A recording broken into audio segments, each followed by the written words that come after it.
In this VideoNet interview at IBC 2011, I'm speaking with Bruce McClelland, President, Broadband Communications Systems at Aris Group. Hello, Bruce. Good morning, John. Thank you.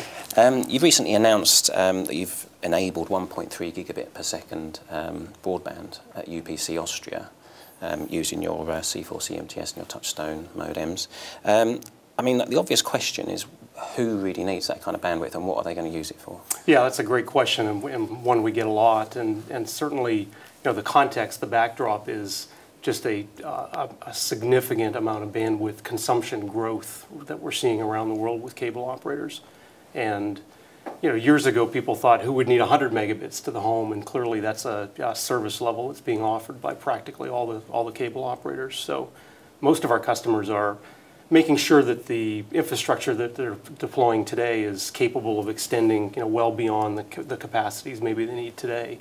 And even though a service like a 1 gigabit per second service is maybe not a practical requirement today, the amount of capacity that that represents that would be shared across a number of users is probably something that's fairly practical. And so you can think of that pipe as something that gets shared amongst a broader set of users than maybe just something consumed by one individual. I think that's where they're coming from. Yeah, I mean, is multi-screen part of the reason? I mean, everybody's got a screen in every room now, and with HD, right, potentially Ultra HD, I guess eventually we could have multiple streams coming into the home. Yeah, I think it's a combination of capacity used for consumption for PCs, capacity that's now used for a variety of different devices in the home. And you know, the quality of the video is increasing all the time, and so the bit rate required to support that's increasing. And then as the operators look at more managed IP video services where they take their own content and not only broadcast that through DVB or MPEG, but also start to put it over the top over IP, the amount of bandwidth required is just continuing to grow exponentially. And one of the things we've done with our product this year is provide a capability to basically double the capacity of the installed base of equipment.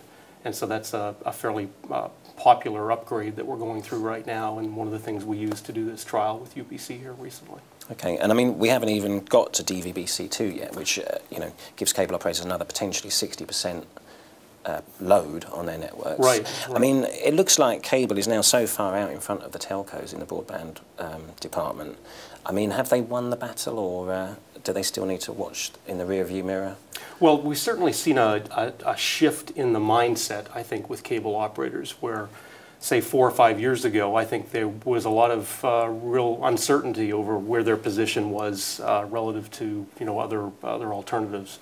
And there's a much more positive attitude out there today, certainly, that they feel like high-speed data in particular is a big differentiator versus what the other service providers are doing. I don't think they feel so comfortable that they're out in front that they can't be you know, caught up. And you know, there's several examples both in North America as well as here in Europe. You look at the free service in France and whatnot, that the battle isn't necessarily all about bit speed and capacity.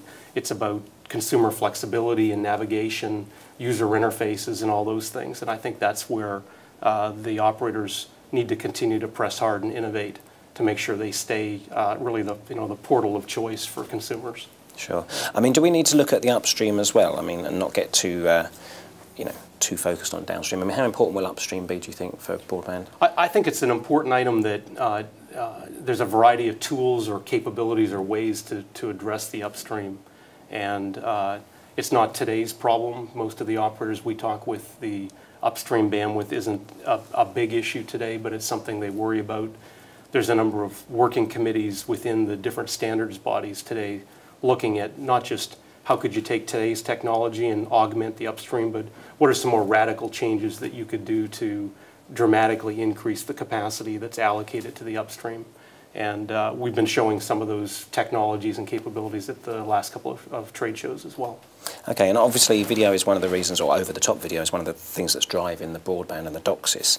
And I mean, do you think that we will ever see managed video move over to DOCSIS as well? Because obviously they need to get it onto these tablets, and there's this debate whether you do that through the network, deliver as IP down over the access network, or convert in the home. I mean, what's Aris's view on that? Well, we're seeing operators really go down two paths in parallel today. One is I'll call it a managed IP video service, where they're taking their content and streaming it over the top, over their high-speed broadband networks to devices in the home. At the same time, we're seeing a lot of interest in hybrid-like products in the home that convert legacy MPEG or DVB content into IP within the home. So we think we're going to see both, and we are seeing both today. And we have a variety of products in both spaces that have a lot of demand. There seems to be a lot of interest, particularly in this hybrid capability, that there's a recognition that the legacy way of delivering video is not going anywhere anytime soon. It's going to be there for a long period of time. So devices that allow you to create a demarc point and kind of hide the eclectic nature of the cable network and make it IP and consumer within the home is really what people are interested in.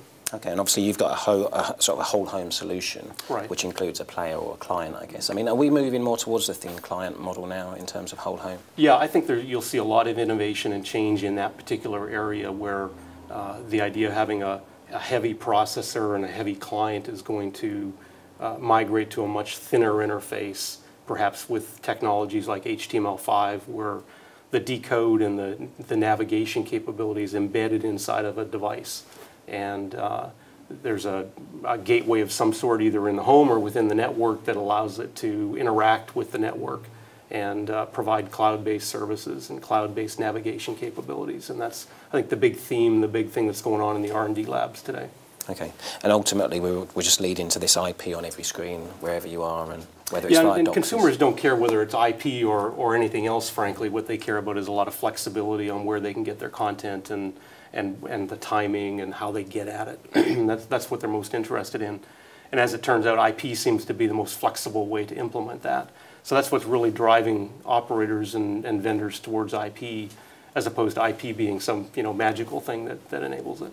Sure. Okay. Well, that's a great place to leave it. So, okay. Thanks very much for your time. Great. Thanks, John. Appreciate it.